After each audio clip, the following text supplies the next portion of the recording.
مرازية على 1.5 إيقاعات بترقص وتخلّيك تعقّب كده زي الكونغر. الفاترينا. أنت عارف ليه ربنا شبِّه الكلمة الطيبة، الكلمة الحلوة بشجرة؟ هاقول لك، بس خلّينا نبتدي من حتّة تانية.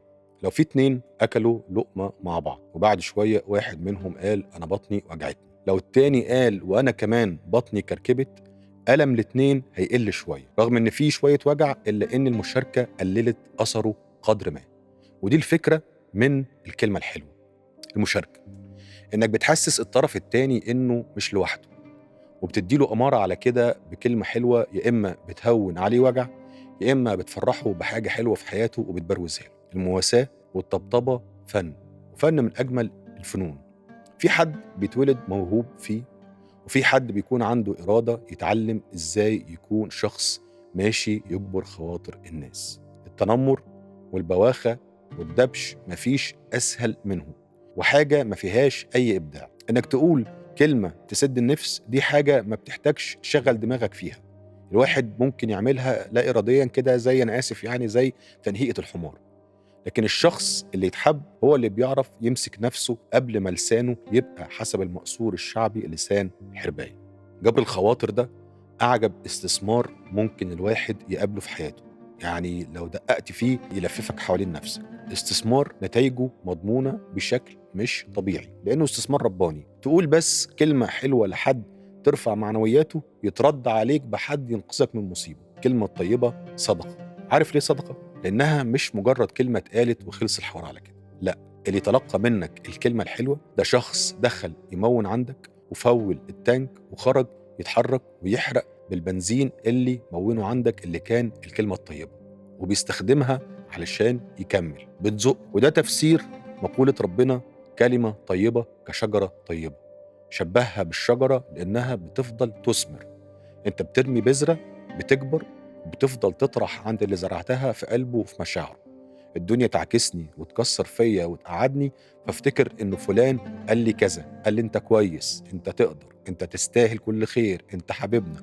كل ده ثمر بينزل في حجر اللي قفلت عليه الدنيا ياكل منه فيتشد عوده ويقوم يكمل.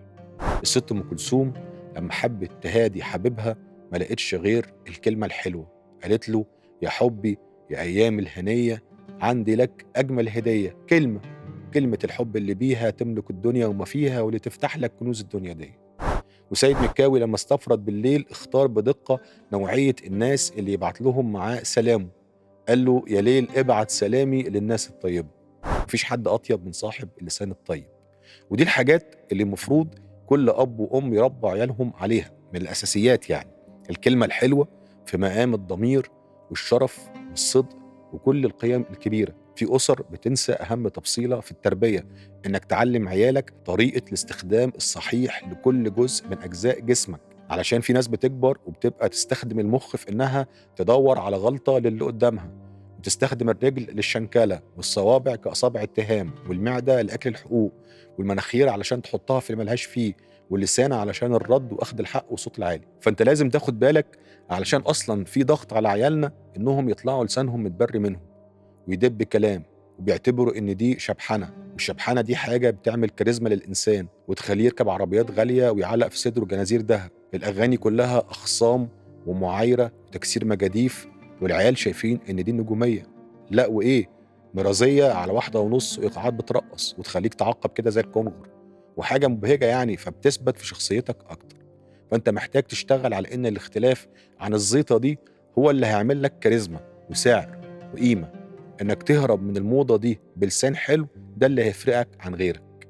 عندنا في المقصور الشعبي صاحب الكلمه الحلوه يتقال عليه بقه بينقط عسل. عكسها ايه؟ عكسها مش بقه بينقط ترشي، لا، عكسها مخيف، عكسها بقه بينقط سم.